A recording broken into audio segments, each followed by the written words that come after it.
Hello, everybody. Hi, everybody. And welcome back to the Weird Science Comics YouTube channel, where I'm going to be going through the King in Black tie-in planet of the Symbiotes #1. You get 2 stories in this. We will start with a Scream story by Clay McLeod Chapman with art by Gila Villanova, and then we will get to a Ravencroft / Cortland Cassidy / Plague story by Frank Thierry with art by Danilo Bayruth. And I want to say right away, the art in this is really, really good. We start off with the Scream story, and Clay McLeod Chapman is the Scream guy, knows Andy Benton well. I like what he has done with Scream. This story seems more like a, hey, everybody, remember Scream, make sure you know Scream as we go forward, because what we get is the power set. We find out again that she is not connected to the hive mind of Knull, and we're introduced to the usual suspects in a Scream story, the symbiotes Riot, Agony, Lasher, and Phage, that kind of come about like they are part of New Edition, right? Bonnie, Bobby, Ricky, and Mike. I wish they ended up singing like that as we went on there, but they're there, and there's this poor little kid whose parents obviously are killed. The mom should have worn a seatbelt. Everybody, hashtag seatbelt save. And he is already having the worst day of his entire life, and then you end up having Riot, Agony, Lasher, and Phage come out to eat him. And that's what they're going to do, because they're looking for Dylan. They're dummies. They can't find Dylan, so they're just grabbing random kids. Is this Dylan? No, let's eat him. Luckily, Andy Benton Scream shows up and says, no, we're going to put an end to this. And what you end up having then is Riot, Agony, Lasher, and Phage again. Bobby, Ricky, and Mike. They end up joining up together to make this monstrosity Cthulhu nonsense hybrid symbiote that has a connection, obviously, to the hive mind. So then Knull talks directly to Andy and says, you know, we're going to get you. You're kind of a little bit of an anomaly. You're not connected to the hive mind, but make sure you know that we're going to get you eventually. And then the fight is on. You end up showing Andy's powers, pretty much saying symbiotes hate fire and heat, and that's what I am all about, and then attacks this monstrosity.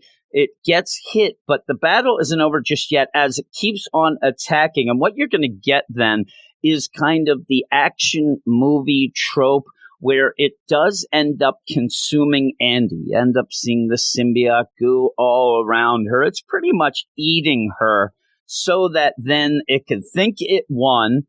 She's inside for her just to go nuclear and nova and blast her way out. Now, you see, this isn't the end of our super group, you know, Riot, Agony, Lasher, and Phage. I won't play the clip, but they kind of crawl off in their symbiote deal. They will reform. So with that done, Andy introduces herself to this kid, which even that, because she is still kind of changing back into Andy as she gets, this kid is done. Please, somebody watch out for this kid. He's going to be the next super villain.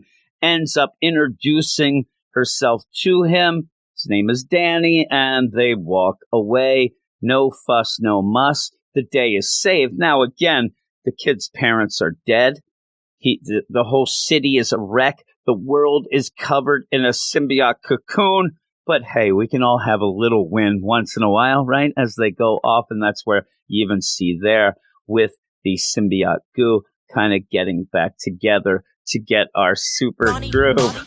I gotta keep doing that. But yeah, it's an okay story, and if you don't know Scream, it's very quick to the punch. You get the power set, you get that she isn't connected to the Knull hive mind, and you know that she's good. She's a good gal, and I do like Andy, and I do like Scream, and the art is pretty good right there. So we go off then to Ravencroft, and this story seems more important.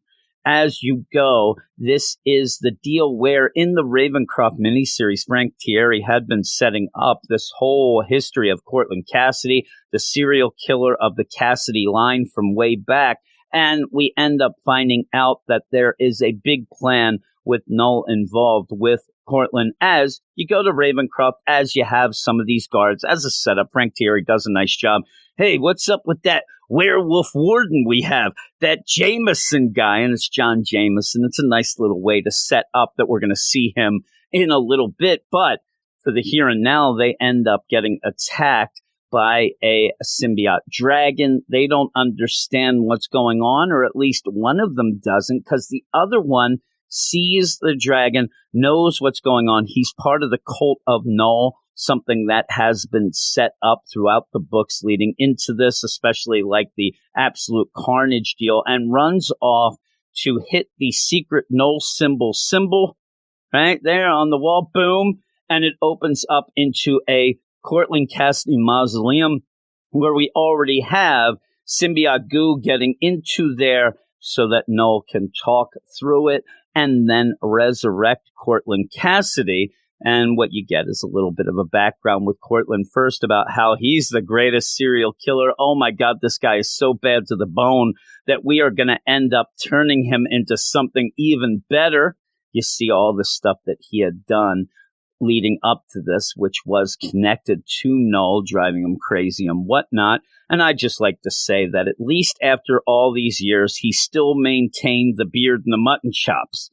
That's very important, but you end up having Knull kind of, he's his big son here, where he gives him the symbiote goo. It's a little supercharged boom, and he becomes Plague.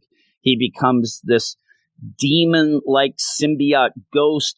And the worst part is if you're in any sort of movie ever, this comes up where you have real-life vampires, zombies, symbiotes. Don't be the guy who's there when something gets resurrected, because they always want to feed right away, and you're always the meal. You're the guy who is the linchpin of getting all this started, even though when this guard runs in, he really doesn't do much. He opens the door, but he is more of a meal. And please, when you have the big bad say, "What are you going to offer me?"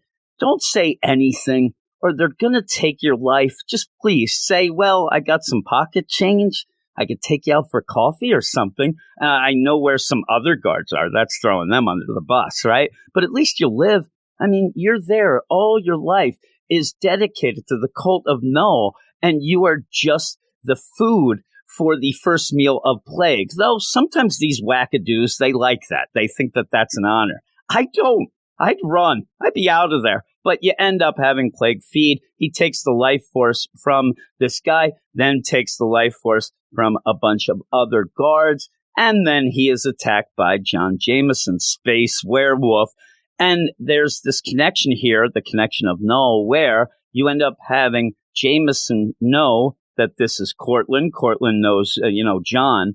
And they say it's through this connection of Knull. Plague ends up saying, "You're the one who kind of stabbed Knull in the back, so I'm going to get you." They start fighting. And it looks like John is probably going to die here as his life force is being taken by Plague. But then Misty Knight, one of my favorites, shows up and bashes Cortland in the back with her metal arm. He's not hurt. He's very intrigued by the metal arm. He thinks that it's a great brand new world that he's woken up to with women with metal arms, and then just starts taking the life force out of her. Now, with that, he could kill everybody, including the hordes of guards. Armed paramilitary guards show up, and they are going to fight Plague, and he could kill them all right here, right now, all night soul life force buffet, and then just says, I got other things to do. I'm going to leave you guys. I'm kind of getting your life force, but I'm going to leave now because I got to go off and take care of that Eddie Brock. Because you know what? I'm a Cassidy, and that's what we do. I'm going to avenge my bloodline. I'm going to go back, and it's a kind of a neat little twist here to have a Cassidy symbiote, because if you read this week's Gwenom and Carnage book, Carnage right now is actually Earth 65 Mary Jane, not as threatening, as this. So you end up getting a Cassidy in the mix. He goes off, and you end up having, Misty Knight, as she does, "I hate this effing place." And then John's like, "Yeah, it's not just this place. We got a lot of problems outside as well. The whole world is like this, Misty, so you're going to hate this effing world." And overall, when I first read this, I was a little underwhelmed. I thought, well, it's just kind of introducing things and going. I've actually liked it more the more times I've gone through it. I still have to wait. A lot of these King in Black tie-ins are the thing where right away you're not as impressed. You get this idea in your head, well, maybe this is important. We'll see. And if it is important, my score will go up. I don't know if we're going to see a lot of Scream. I don't even know if we're going to see a lot of Plague more than just in some, spread page where they're fighting or a couple panels or whatnot. But if we end up seeing and going through this Planet of Symbiotes story, I'm talking more about, is it going to be big in the bigger picture? Are we going to see Plague or Scream in the regular King in Black numbered issues, the big deal? And if that's the case and they become something bigger and really integral to the story, if they use Andy Scream to try to get the hive mind or at least avoid things because she's not connected, then I'll be more impressed with this. The art's really good, but overall, I'm going to go up to a 7.5 from what I did on the podcast. I believe I was around a 7, but I'm going to go to a 7.5 with the idea that this could become bigger, better, and more important if we see that. Still, the art's really good, like I keep saying. But yeah, that's that. I hope you enjoyed this review. If you did, please subscribe below and also like it. And also check out all of our links in our notes for this, where we have Marvel and DC Comics podcasts and websites and a whole lot more. But thanks, everybody. Thanks for watching this, and I will talk to you later.